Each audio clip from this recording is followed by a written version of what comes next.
My name is Nahid and I'm the founder and formulator of Naturaholic. Over the past few years, we have helped many start their fermentation journey. So I decided to make a series of videos on kombucha, june, milk kefir, and other fermented vegetables to make your journey easier and more fun. Instead of reading those paper instructions that we used to send out, you can now watch our videos and follow along step by step. So make sure to subscribe to our channel to get notified when our new videos are out. Today, I'm going to show you how easy it is to brew your own kombucha. Kombucha is basically a fermented sweet tea. Now, I'm not going to talk about the benefits of kombucha. If you're watching this, you probably know already all about it. I covered the benefits of kombucha and all other fermented foods in my previous video. You can watch that, or you can go ahead and check out our blogs at naturaholic.com/blog. To make kombucha, you're going to need a SCOBY, or the culture. They call it a mushroom as well.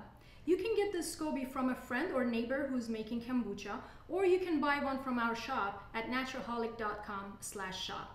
I will include the link below as well. Our Scobies are never dehydrated or frozen, so they're very healthy and they produce a very delicious kombucha.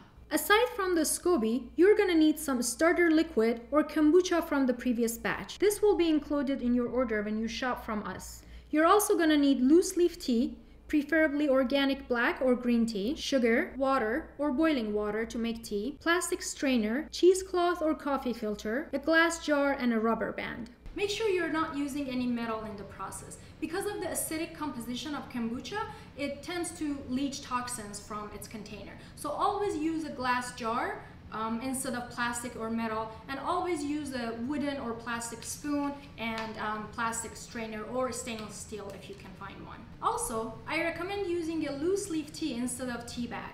The higher quality tea you use, the better tasting kombucha you're gonna get. First, you want to brew some tea.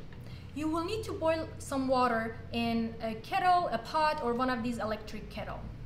Then go ahead and put the loose leaf tea in your teapot and pour some boiling water over it.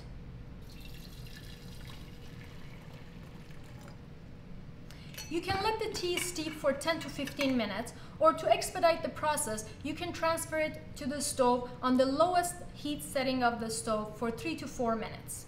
The low heat will help expedite the brewing process, and you will get the maximum flavor, aroma, and color out of the tea. Once the tea is ready, go ahead and pour the tea in the jar. Use a strainer to keep the leaves out of the jar.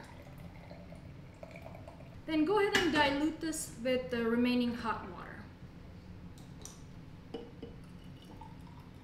Make sure to leave some room on top for your starter liquid and the SCOBY to go in there. Then go ahead and add sugar and stir until it's dissolved. Now, some people like to use ice or room temperature water at this point so that they don't have to wait for the tea to cool down before they put in the SCOBY and the starter culture. No matter what you do, make sure your water was previously boiled and then cooled down. You don't want to use the water straight out of the tap or the bottle. Okay. My tea is at room temperature, and I'm going to go ahead and add my SCOBY and my starter liquid in there. You can touch it by hand, it's okay. And you can go ahead and add the starter liquid.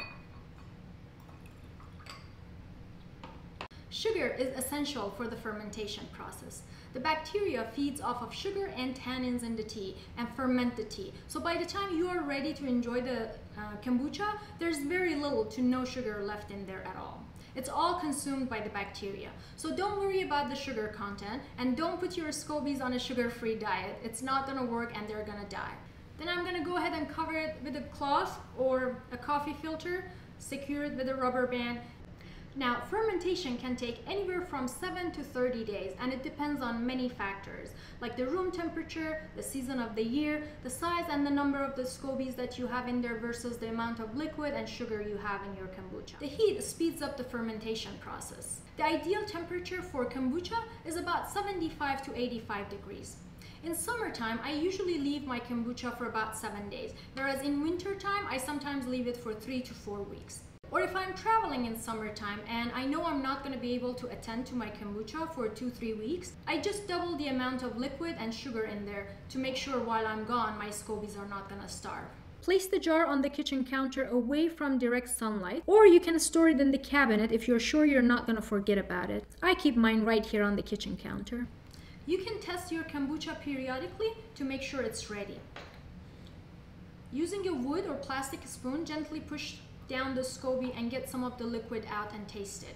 It needs to be somewhat sour, vinegary, and strong with a little sweetness. If it's too sweet, you can leave it for a few more days. If it's ready, you can go ahead and strain it and start your next batch. You can rinse the jar and let it dry while you're waiting for your tea to get to the room temperature. Some people do a continuous brew and they never rinse their vessels. I like to rinse mine every now and then. Now, don't get too excited and drink all the kombucha. You need to keep about 10% of it as your starter liquid for your next batch.